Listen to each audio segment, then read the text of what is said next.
Аллаһының мәрхәмәте килсен сезгә, кадерле дуслар. Ишеткәнегез бармы? Диңгез артындагы ерак бер туганы бу дөньяны калдырып китәр алдыннан бөтен хәзинәсен малын безнең илдәге кардәшенә язып калдырган. Һәм әле кичә генә урта хәлле кеше кинәт кенә байып миллиардерга әйләнгән.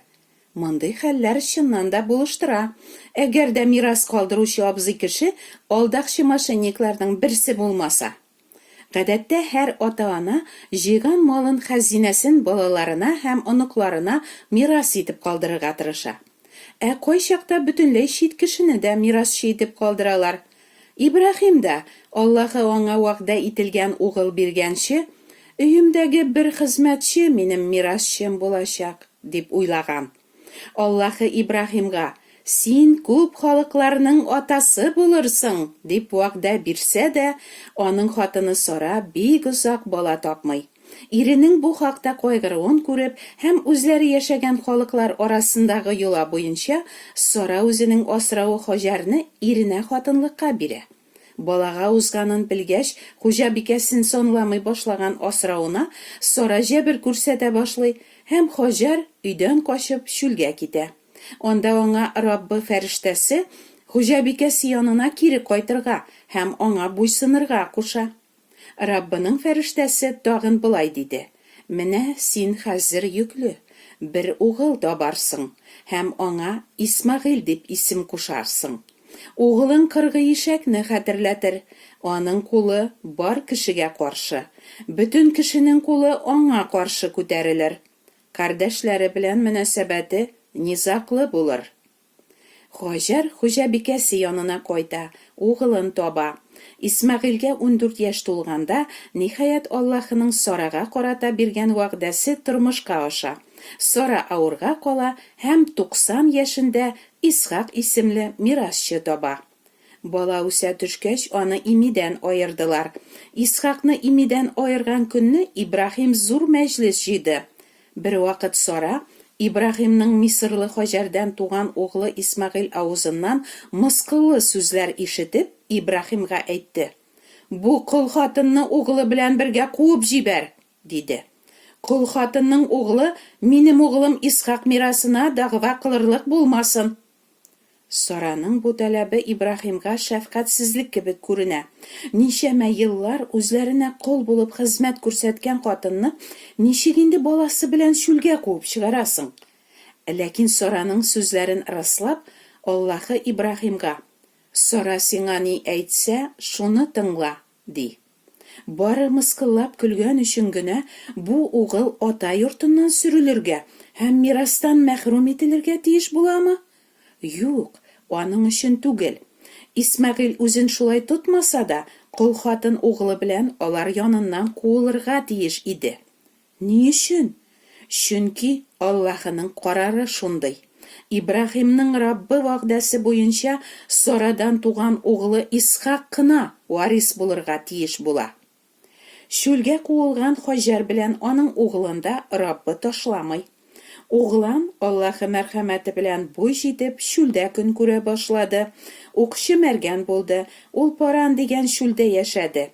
Әнисе аңа хатынны Мисыр иленнән табып бирде, дип укыйбыз изге язмада. Исмагыйльнең 12 улы туа. Алар гарәп кабиләләренең 12 нәсел башы булалар. Раббы фәрештәсе Хаҗарга әйткәнчә, Исмагыйльнең угыллары Мисыр чиге якынында урнашып, кардәшләре белән низаклы мөнәсәбәттә булып тереклек иттеләр, диелгән. Бу конфликт хәзерге көндә дә дәвам итә.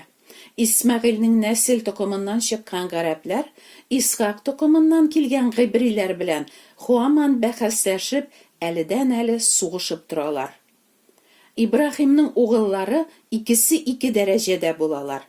Исмагыйль бар кешеләр дөньяга табигый рәвештә ничек туса, шулай туа һәм кол хатыннан никахтан тыш туып, кол дәрәҗәсендә кала. Кол булу гына түгел, ул ата йортыннан куыла. Ә Аллаһының вәгъдәсе буенча туган Исхак Ибраһимның чын һәм ирекле угылы дәрәҗәсендә һәм аңа бар нәрсәнең хуҗасы булу билгеләнгән. Рәсүл Паул булай дип аңлата: «Мин моны күздә тотам. Варис әле бала вакытта ук һәр нәрсәнең иясе булса да, колдан бер нәрсә белән дә аерылмый. Атасы билгеләгән вакытка кадәр ул тәрбияләүчеләренә һәм йорт идарәчеләренә буйсына. Без дә бала вакытта бу дөнья белән идара итүче көчләр куллыгында идек. Билгеләнгән вакыт җиткәч исә, Аллаһы үз угылын монда җибәрде. Угылы хатын-кыздан туды һәм яһудиләр канунына буйсынды. Ул канун хакимлегендәгеләрне юлып алып, аларны Аллаһы балалары итү өчен килде. Ә сез аның балалары булганга, Аллаһы үз угылының «Эй газиз отам» дип чакыручы рухын йөрәкләребезгә җибәрде. Шуңа күрә син инде кул түгел, аның баласы. Әгәр бала икәнсең, димәк, сине Аллаһы үзенең варисы да итте. Ягъни, Гайса Мәсихка иман итү аша, Аллаһының вәгъдәсе буенча изге рухтан туган иман итүчеләр Мәсихтә ирекле угыллар һәм тулы мираска ия булалар. Шулай итеп, Ибрахим нәселеннән булганнарның һәммәсе дә аның чын балалары түгел. Изге язмада синең нәселең Исхак аркылы булыр диелгән бит. Ягъни, табигый рәвештә туган балалар Аллаһы балалары дигән сүз түгел. Бәлки, Аллаһының вәгъдәсе нәтиҗәсендә туган балалар Аллаһы балалары булып санала. Изге язмадагы әлеге тарихның тирән рухи мәгънәсе бар. Бу ике хатын, Сара белән Хаҗар, икесе ике килешүне гәүдәләндерә. Табигый рәвештә Исмәгыйльне тудырган Хаҗар Синай тауында Аллаһы кешеләргә биргән канунны сүрәтли. Бу хуҗаны, ягъни канунны, кеше аңа ничек кенә ярарга тырышмасын, ул аны бер ничек тә канәгатьләндерә алмаячак. Канун үтәп Аллаһы каршында тәкъва булам дип санаучылар, Хаҗар һәм аның улы кебек кул дәрәҗәсендә калалар һәм ата йортыннан куылалар. Ә Аллаһының вәгъдәсе буенча Исхакны тудырган Сара яңа килешүне, Гайса аша бирелгән мәрхәмәтне сүрәтли. Мәсихка иман итүче, Аллаһының вәгъдәсе буенча яңадан туган җан.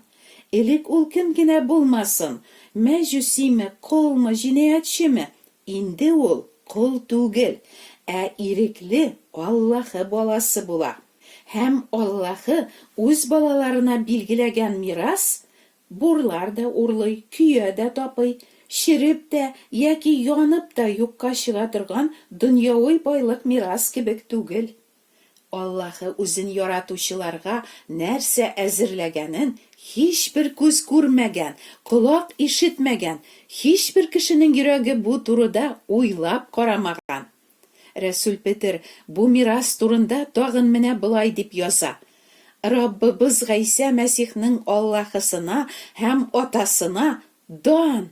Ул үзенең бөек мәрхәмәте белән Гайса Мәсихне үледән терелтү аша безне яңадан тудырды һәм безгә тере өмет бирде.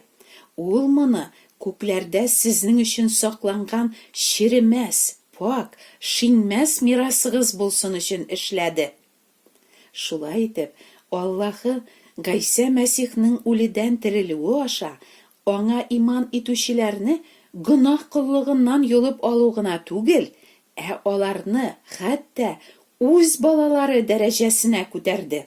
Аларга мәңгелек мирас бирде. Ә инде Аллаһы вәгъдә иткән юл белән түгел, үзләренчә мирас алырга теләүчеләрнең язмышы турында изге язмада менә нинди киная укыйбыз. Бер кеше йөзем бакчасы утырткан. Йөзем үстерүчеләргә бакчасын куллану өчен биреп, чит якларга китеп барган. Уңыш җыяр вакыт җиткәч, йөзем бакчасыннан үзелешен алырга дип хезмәтчесен озаткан. Ә тегеләр аны тотып кыйнаганнар һәм буш кул белән кайтарып җибәргәннәр. Башкаларын да җибәреп караган, кайсын кыйнаганнар, кайсын үтергәннәр. Ахыр чиктә аның бер генә кешесе, сөекле угылы калган. Шуннан әлеге хуҗа, углыма алар хөрмәт күрсәтерләр дип уйлап, аны озаткан. Әмма йөзем үстерүчеләр үзара: "Варис бит бу, әйдәгез үтерик аны, һәм аңа каласы мирас милке безнеке булыр", дип сөйләшкәннәр дә хуҗаның угылын тотып алып үтергәннәр. Инде йөзем бакчасының хуҗасы нәрсә эшләр? Ул, әйләнеп кайтып, йөзем үстерүчеләрне үтерер һәм йөзем бакчасын башкаларга бирер. Әлеге кинаядәгечә, хуҗа Раббы халыкка Аллаһы канунын өйрәтүчеләрдән чын тәүбә җимешләре көтеп, алар янына бер-бер артлы үзенең пәйгамбәрләрен җибәрә.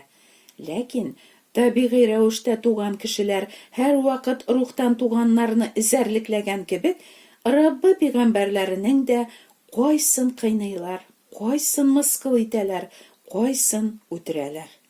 Ә инде Аллаһы үзенең сөекле угылы Гыйса Мәсихне җибәргәч, хәтта аны да мәсхәрә итеп, газаплап үтерәләр. Кеше үтерүче Кабил юлыннан баручы бу явызлар хуҗаның угылына тиеш мирас милкенә ия булмау гына түгел, ә коточкыч язмышка дучар булалар. Аллаһының андыйларга булачак хөкеме турында Дауд пәйгамбәр былай дип яза: "Яман бәндәләр өстенә ул утлы күмер, күкерт яңгыры коячак, көйдергеч сәмум җиле, шул булыр аларга язмыш кәсәсеннән тигән өлеш". Шулай итеп, күкләр патшалыгындагы Аллаһы мирасына канун үтәү юлы белән дә, дин өйрәтүчеләр аңлаткан юл белән дә, үзең дөрес дип исәпләгән юл белән дә түгел, ә Аллаһы үзе вәгъдә иткән Гыйса Мәсихка иман итү аша Аллаһы баласы булу юлы белән генә ирешеп була.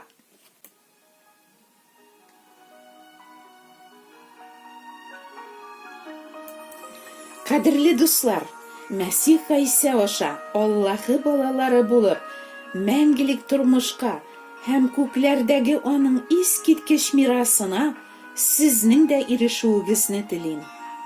Амин.